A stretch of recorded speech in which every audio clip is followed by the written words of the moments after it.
Welcome. I'm Lee Cowan, and this is Here Comes the Sun, a closer look at some of the people, places, and things we bring you every weekend on Sunday morning. Katie Ledecky has won more individual medals than any other female Olympic swimmer, ever, including 7 of the gold variety. Elaine Quijano caught up with the elite athlete in between the more than 40 miles she swims each week, training for the upcoming Paris Olympics, to discuss her career and what's ahead. By age 12, Katie Ledecky was out swimming other kids at a local swim club near her home in Bethesda, Maryland. And in 2012, she propelled herself to a spot on Team USA at the London Olympics. She was 15 years old. Once I made the Olympic team, I, for whatever reason, was able to visualize myself winning the gold medal. How did you have that level of confidence at age 15? I don't know. I think I just really trusted the work that I had put in. I think I just believed in myself.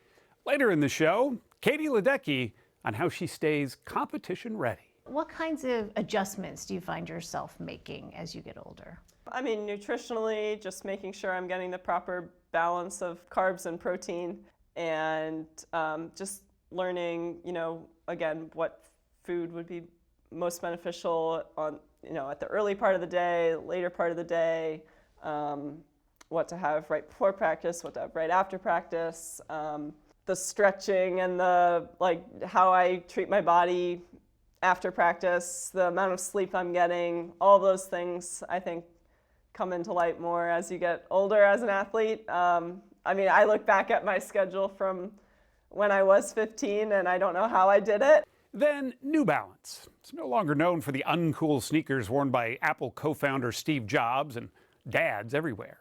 The brand is making stylish shoes worn by pro athletes and pop stars and working with fashion designers to appeal to new customers. But as Kelefah Sanneh learned, their products have come a long way from the first insoles based on the anatomy of a very surprising animal. New Balance is older than its larger competitors. It was founded in 1906 in Massachusetts, where it's still based. In those days, it just made inserts for shoes. It's all based on a chicken's foot. A chicken's foot? That's right, yeah. If you notice the way a chicken walks, it's never really off balance. Its first sneaker was a 1961 running shoe called the Trackster. That's all coming up right here on Here Comes the Sun. Swimmer Katie Ledecky. She's always loved the pool. Both her mother and brother were competitive swimmers, so it's no surprise she fell in love with taking in all those laps. And in her memoir, Just Add Water, My Swimming Life, she recalls winning her very first Olympic gold at just 15. Elaine Quijano spoke to Ledecky and her coach about what makes her such a formidable competitor. Days off do not exist for Katie Ledecky. How much time are you spending in the water? I swim 9 to 10 times a week for 2 hours at a time. By her own estimate, Ledecky swims up to 70,000 meters, or roughly 43 miles each week, as she gears up for the Paris Olympics. And if that isn't enough, after hitting the pool, she hits the weights. She's won 10 Olympic medals, 7 of them gold, and has more individual Olympic gold medals than any woman swimmer in history. I love the distance races. I love the training. Really, if the competitions didn't exist, I think I would still love it. All done. All done. Anthony Nesty has coached her since 2021.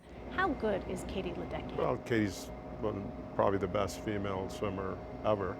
Nesty is a pioneer himself. The first black man to win an individual Olympic swimming gold medal.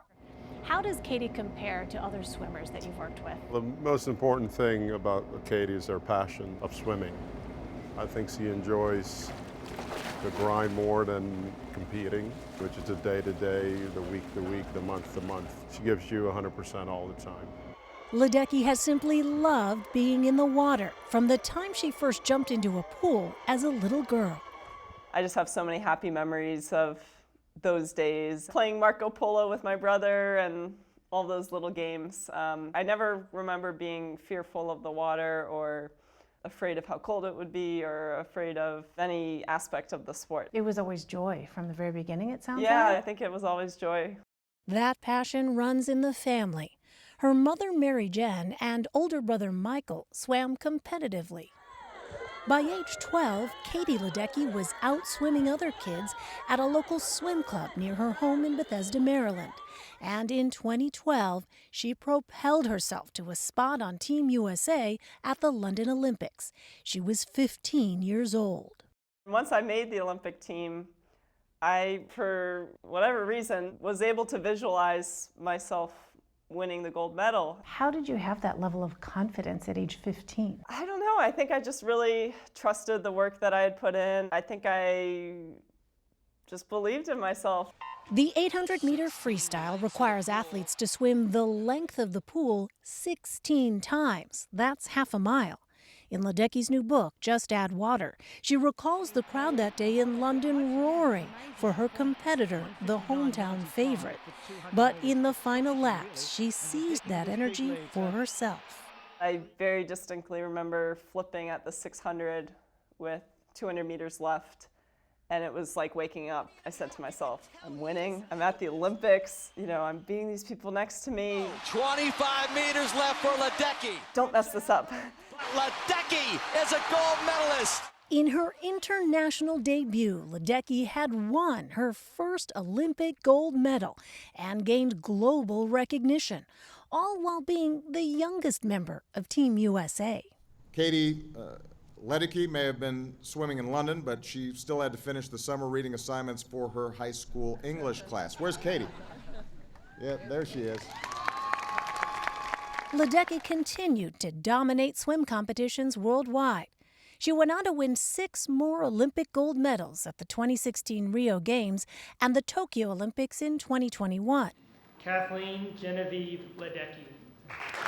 Those accomplishments brought Ledecky back to the White House, this time as the first swimmer ever to receive the nation's highest civilian honor, the Presidential Medal of Freedom.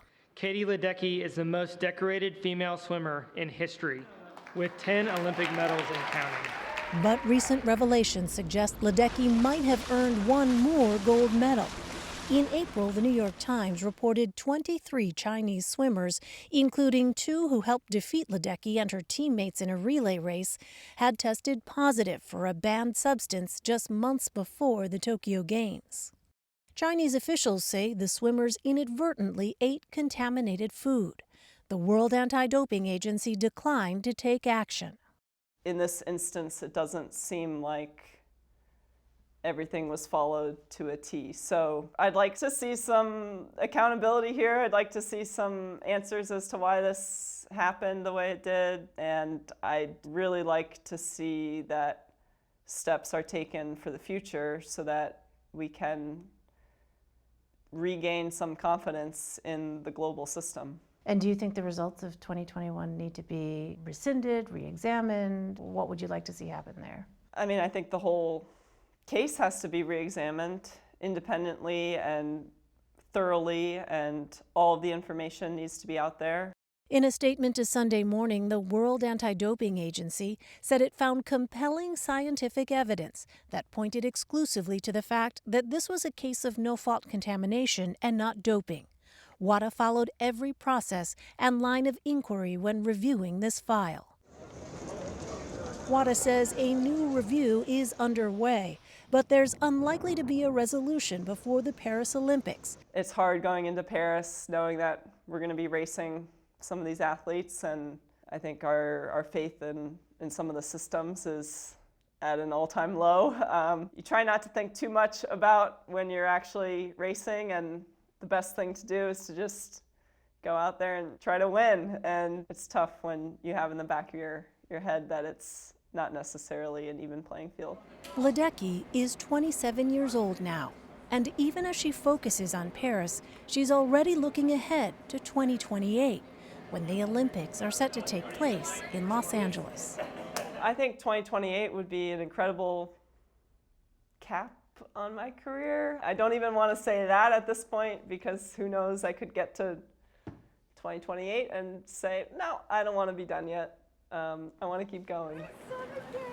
As you're watching this, Katie Ledecky is scheduled to be back in the pool, just as she was yesterday and will be again tomorrow, savoring every bit of the grind. Up next, an exclusive excerpt from Elaine Quijano's chat with Katie Ledecky, something you can only see right here on Here Comes the Sun. Stay with us. Even just making it to one Olympics was like the cherry on top. As promised, here's more from Elaine Quijano's interview with Katie Ledecky. Does a continued success feel like more pressure for you going into an Olympics? No, you know, the view that I've had, and even though I did have this motivation right after London, I also kind of recognized, and I think my family did a really good job of framing this for me, of saying, you know, I never imagined I would make it to the Olympics when I was that 6-year-old starting to swim. I just wanted to have fun in summer league swimming.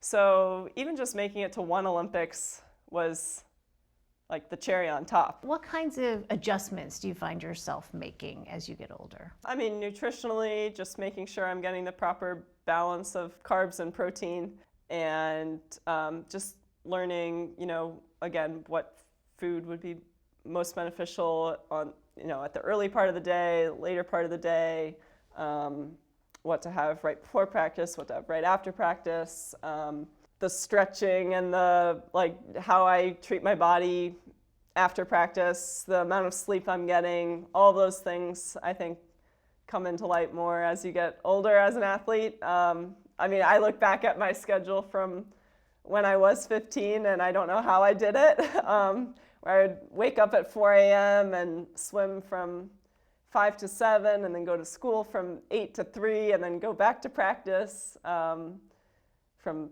3:30 to 5:30 and then have dinner, do my homework, go to bed and do it all again the next day without a nap. That's the biggest thing. So you've never had an alcoholic drink. No. You've never smoked a cigarette.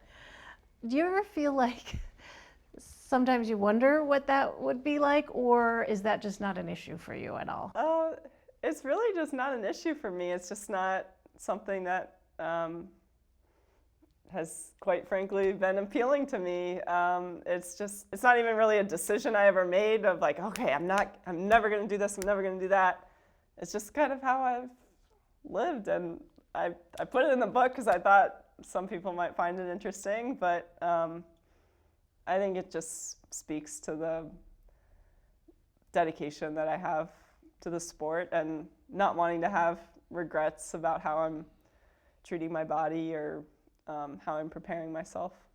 Does it feel like a sacrifice to forego other things to retain this commitment to swimming? No, really, nothing has felt like a true sacrifice. I think if there were things that I felt like I was really giving up for swimming and the time that it takes to be at this level, I think I would quit. I think I would take a long break and try other things. But I really love the sport so much. I love the feeling of being in the water. I love being with my teammates every day, that I don't see anything else out there, any other opportunities, as something that I'm giving up. You are a rule follower, somebody who, as you describe yourself in the book, who adheres to the rules and abides by the rules. And I want to ask you about a bit of news. Yeah. Recently there were reports that some Chinese swimmers had tested positive for a banned substance months before Tokyo. Mm-hmm. What's your reaction to that? It's extremely disappointing. It's disappointing for our sport. It's disappointing how it appears it was handled by the governing bodies that are supposed to enforce the rules. It doesn't appear like they enforce their own rules properly in this instance. And now is the cleanup time when I know all the athletes want some answers. And it's hard to watch sometimes because there are some independent investigations that are supposedly going on that don't seem to really be independent. We'll see what comes out of it. Are you a trash talker, Katie Ledecky? I'm not a trash talker, but if I trash talk anyone, it's just the boys. It's only certain people. Only certain people that I know will just laugh at it and maybe deserve. I mean, they 9 times out of 10 these boys are beating me. But when I find that one little bit, I don't rub it in anyone's face. I just try to have fun with it, and your smile's just gotten my smile's got a little bigger. I mean, who doesn't like beating the boys every now and then? It's fun. It's something that pushes me at practice. It's something that I don't have to just look at the clock constantly to be racing the clock. It's these guys next to me that I'm chasing and trying to keep up with. Up next, stepping it up.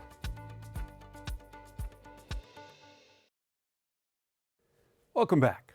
New Balance has had a steadily growing footprint since it capitalized on the running craze of the 1980s.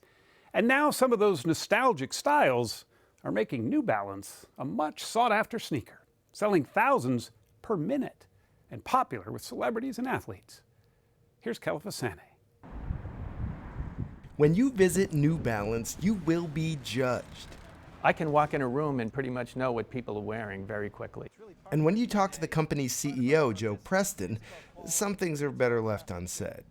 I feel a slight chill breeze come over this whole area anytime I even say Nike or Adidas. And certainly when you look around, no one's wearing anything except New Balance. Is it tribal? Is it competitive in that way?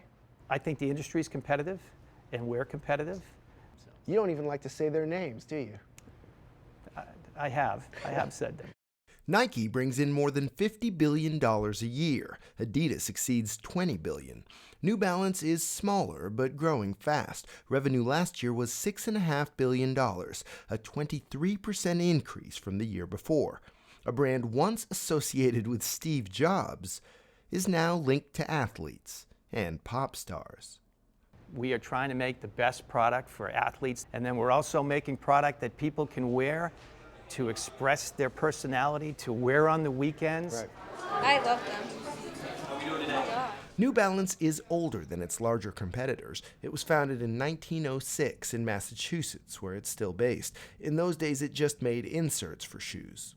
It was all based on a chicken's foot. A chicken's foot? That's right, yeah. If you notice the way a chicken walks, it's never really off balance. Its first sneaker was a 1961 running shoe called the Trackster. Run like a chicken. Run like a chicken. Chris Davis is chief marketing officer.